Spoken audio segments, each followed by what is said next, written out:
Good evening, everyone. Welcome to Unicorn Dust Designs. If you're new, my name is Sammy. We do DIYs, wood signs, thrift flips, a little bit of everything on this channel. Today, I'm excited to show you some scrap wood gift ideas. So I hope you guys are excited for that. I also wanted to thank Cricut for sponsoring today's video. And with that said, let's just go ahead and jump right into the video. For this super easy gift idea, you're going to need a total of 4 2x2 pieces, and then these are 2x8 pieces.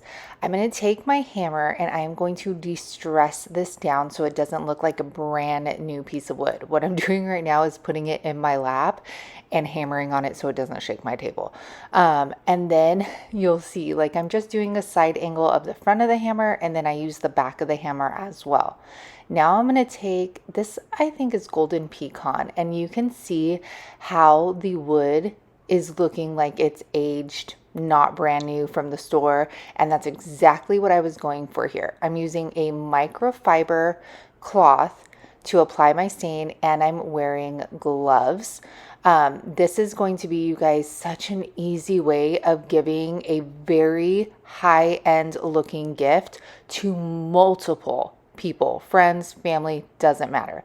So after I'm done with this one, I'm going to stain the legs. Now, like I said, this is like scrap wood stuff. So I know for sure that this 2x2 is pine wood, and I know that because of the color. Now the 2x8 had more of a red, almost like a cedar. I don't know why we would have had that kind of wood, but it definitely had a different color to it. So keep that in mind. Luckily for me, these 2x2s were very rough, so it ended up blending in. Now I'm going to show you this awesome little staining trick. Is it a trick? Is it a method? I don't know.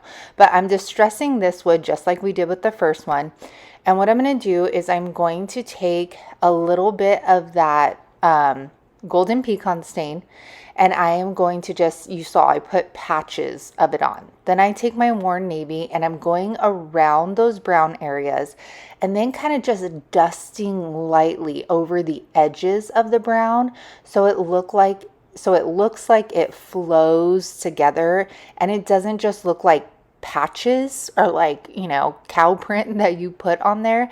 And you can see how beautifully this ends up blending out. I am obsessed with this color duo here. Like, it is everything. So I'm going to do the same thing with the back, and then we are going to do the legs. Now the legs, again, the two colors of wood were different. So what I ended up finding working for me was getting red mahogany and putting that as the stain color. And it was close enough. Okay. So I'm going to take these outside, let them set in the sun so that they dry fast. Now I'm going to take my nail gun. And for those of you that are new to power tools, nail guns have tons of different sizes when it comes to nails. You need something that's going to go through your first piece of wood into your second piece of wood. So these are 2-inch nails, and nails come in, like I said, a variety of sizes. It's just going to depend on what you could see like how small those are compared to what we're using. So these are going to be fabulous, chunky, rustic risers. Okay, so I am just applying my Tight Bond wood glue in just the smallest amount of hot glue. And the reason I do that is because I want this to attach and adhere right away. That way I can take my nail gun and put those nails right through.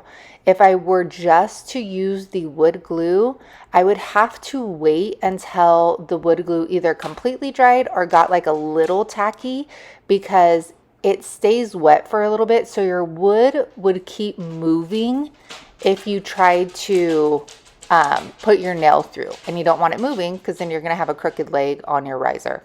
Sorry for Hank walking around here. So I put 3 nails in there. Aren't these easy, you guys? And this doesn't, I mean, like, even if I were to buy this wood at the store and didn't have the scraps, this would not cost a lot. I mean, if you got an 8-foot piece, imagine how many of these you can make. So we're doing the same thing for this other one. I'm trying to make sure that I keep those rough sides of these 2x2s, which I'm using for the legs, facing outwards. This is helping with the color matching, and I really want these to be super distressed. Now that those are completely done, I'm going to take this natural wax from Minwax. My friend, you guys, dropped this off at my house when she moved like a year ago, and it's been sitting in my garage. I finally read up on it, and it says it's good to use over stained projects, painted projects. You just wouldn't want to use it on a project that needs a hard finish, like example, a coffee table where you're going to put drinks and be hard on the surface. These are going to be for decorative use, so I don't find that I need to put like a polyacrylic or a spar urethane on top of it, but you do you, and you choose how you want to finish these off. These are also fun, you guys, because you can put like monograms on top of these. You can put little sayings, doesn't matter. So now to finish this off, to show you how I would present it as a gift, I get some burlap ribbon. This does not have wire in it. I'm going to tie it in a tight knot. Now at first I did try tying it in a bow, but it was too bulky by tying it in a bow. So what I did is I took the burlap ribbon and I looped it underneath so it looked like a bow without that bulkiness. And these turned out so beautiful. You guys, look at how gorgeous these are. These are for sale on my website, and I will be making more of them in different colored duos. But you guys, these are so affordable to make. You can go to Home Depot. They can cut wood for you, so you do not need power tools of your own. And I hope they inspire you to make some gifts this year. All right, you guys. So I hope these scrap wood DIY gift ideas inspire you, because these are an absolute great way to make multiples for like family and friends. So if it's a tray, if it's a wood sign, if it's something like that, if you create a stencil like I've shown you a couple times now with your Cricut, then you can make multiples of the same thing and then gift them out to family and friends. So I feel like scrap wood is such a great way of, one, getting rid of your stash, and then two, giving family members that's something meaningful, made by you, and not expensive if it's just sitting in your garage or you found it free on Facebook Marketplace. So I hope you're having fun with this video. And again, I hope it inspires you. And lastly, you guys know the drill. If you're digging me, if you're digging the DIYs, if you're digging this channel, then make sure you like, subscribe, and comment down below. All my links are in the description box, and let's get back into this video. Okay, you guys, real quick, real time, want to show you. Obviously, this piece of wood is warped. I mean, you're going to find wood like that, and depending on how you store it, wood can warp over time.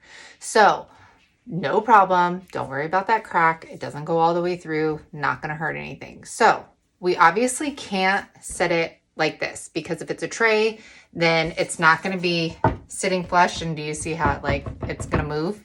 So we need to make sure that it is sitting with the curve downwards, because then what you're going to have is it's sitting on the ends right here and the sides. So you can still use it to hold things, and it's not going to roll away like you could see that. Okay, so now let's get into the Cricut. So just to recap, y'all, Cricut is a smart cutting machine that allows you to create personalized projects with hundreds of materials. It works with a software called Design Space, and that comes absolutely free with your machine. So you can create your projects and browse from hundreds of images and fonts. And once you've created your design, then it sends it directly to your machine, which is where I'm going to take you right now. Okay, so over here, I'm going to come to my shapes. I'm going to grab a square. I'm going to unlock up top, and I am going to change this to the dimensions of our piece of wood. So I always do this. If you guys have seen my Cricut videos, you guys know that this is how I always set up my graphics. Then I search in Aztec, and you can see there's all these beautiful patterns. Even people make patterns and share them to the Cricut community. I'm going to choose this one. I'm going to flip it to a 90-degree angle. And now for me, you see how the sides are flat? I want those to go all the way to the end of our wood piece. So I'm going to stretch that out, resize it. I'm going to hide this rectangle because we don't need to cut this out. And then I'm going to do make it. I'm going to use my mat and I'm going to use stencil vinyl. So I move that on over. And then I'm going to do stencil vinyl. For me, I'm doing less pressure only because I have a new blade in. And then I'm going to get that stencil vinyl on a standard grip mat and feed that through my Cricut Maker 3. Super easy. Now I'm going to take this off and I'm going to place it on my, you could see it's a raw piece of wood. I have not done anything to this yet. And I'm going to butt those, the right side and the left side. Look at how perfect that fit on this piece of wood. Like I sized this to the T. Okay. And then I am going to just peel back that transfer tape. And now we are going to do the polyacrylic method. This is polyacrylic. It is water-based. I've done this once before, but it was a super small section. So I wanted to try this on a bigger piece with a way darker color. So what I'm doing is I get my sponge paintbrush. What do you call these? Sponge? I don't know. Anyways, I chose to use the sponge because I didn't want brush strokes. And I'm just going over and putting that over my stencil. So any of the piece of wood that's showing is where we want to put it. I'm not oversaturating it, but I am putting a good coat of this on there. Then I'm going to use my heat gun. I put it on my cool setting. This heat gun is in my Amazon store for you. And then I am going to peel this back just like if we painted it, okay? You don't see anything right now, but I'm going to show you how it looks. Do you see that? How you could see the shadow of that polyacrylic? That's exactly what we want here. Now I'm going to take True Black. I think this one's by Minwax. I take my microfiber cloth and I start rubbing that over. Now, at first I was like, oh my gosh, you can't see it that well. But as the wood starts soaking up that wood stain, it starts coming to life. Like, do you see that? Do you see that beautiful image? Oh my gosh. So after I'm done applying it all over the piece of wood, I take a dry microfiber cloth and I'm wiping the excess of the stain off. And then you can really see where we put that polyacrylic. Y'all, this is like the sexiest thing I've ever made on this channel. Yes, sexy. I feel like it looks like a printed piece, like a printed nylon. Like it's gorgeous. All right, then I'm using that same wax. This wax does dry flat, which I was all about. Now I'm going to take this measuring tape and I am just going to determine the size of what I want my handle straps to be. So we're going to take you could leave it just like this. This could be a beautiful trait on its own, but I want to make it look a little snazzy. So I head back to my Cricut, I hit that square, and then I'm going to make this a longer rectangle. Now I wasn't sure if I wanted the handles to be 1.5 or 1 inch in width because it is a really bulky piece of wood. So I made 2 sets just in case, you never know. So I'm going to go to make it, and then I am going to go to my materials. So it says browse materials. I'm going to type in faux suede, and then I'm going to click that Cricut version. It's just telling you to move the little rollers off to the side, and you guys don't even need to switch your blades. You use the blade it comes with. And now you'll see, so these are the little rollers. It's telling me I need to move over to the side. Make sure you move them back after you're done. And then I am going to take the faux suede. This is also from Cricut. It's like the little sampler pack. And I'm going to take my strong grip mat. A few pieces of tape just to make sure that this does not go anywhere once I feed it into my Maker 3.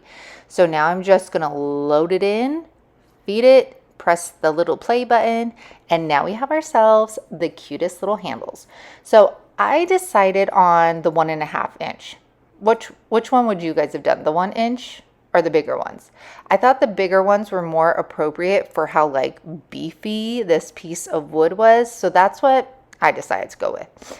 So now I'm going to use the 1 inch as a marker. So I'm going to go in 1 inch on each side. I measure the top and the bottom to make sure I know where I want the handles to sit.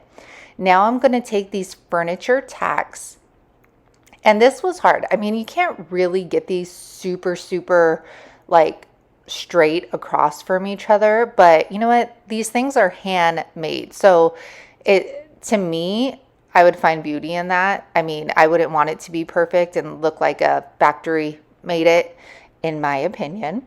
And then I'm going to do the same thing for the right side of this handle.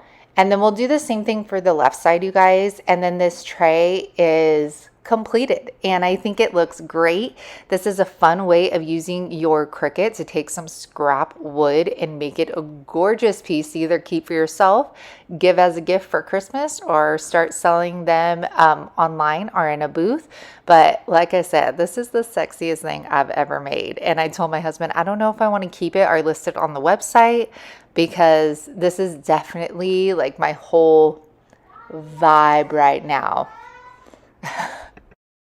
Recording this in the morning if you couldn't tell.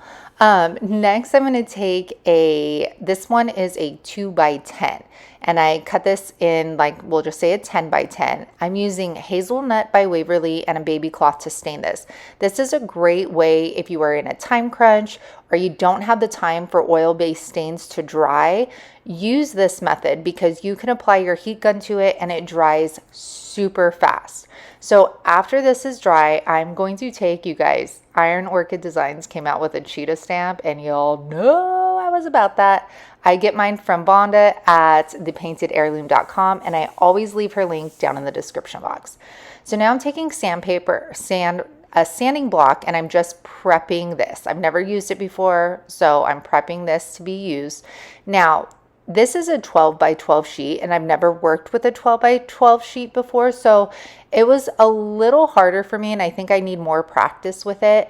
I used my black ink on this, but my holdup was I didn't really know what part of the cheetah was going where, so it was hard for me to apply. And then because I didn't really know where I was going with it, I didn't put that much ink on it. So you'll see it as I lift it up. Like, do you see that? Now, it almost looks like I smeared it, but I didn't, because it's supposed to look like actual fur. And I just didn't put enough ink on there and press it correctly. And then I tried it again on this side, and me being a scaredy cat, I again didn't put that much ink on it. And then, yeah, so I wasn't happy with that, but I made it work. So I take some painter's tape, and I'm going to put that across this piece of wood, and I'm going to take black by Waverly, and I'm going to cover that piece up. The left side didn't look that bad. It did look like cheetah. The bottom right, I didn't think was that good. So after I take that off, I'm going to find the middle point of my piece of wood. I did take this outside first and clear it with Clear Matte by Rust-Oleum. I mark my halfway point there. I'm taking this black clip, and I'm going to screw that in. Then I will take black chalk paint by Waverly, cover that black up, and you guys, that's it. That's it. Did you see how easy this is? And you can make this your own by using different colors, different stamps. Instead of the cheetah, you can decoupage with like a napkin or tissue paper, or keep the cheetah off and just do the sleek black on the bottom right. And this is gorgeous. And you could put a family photo in of your family and give it to family and friends. Doesn't matter. So you guys, I hope you enjoyed this video. I hope it inspired you to create some gifts for Christmas this year versus going out and buying them. And thank you again to Cricut for sponsoring a portion of today's video. Take 3. We are doing this.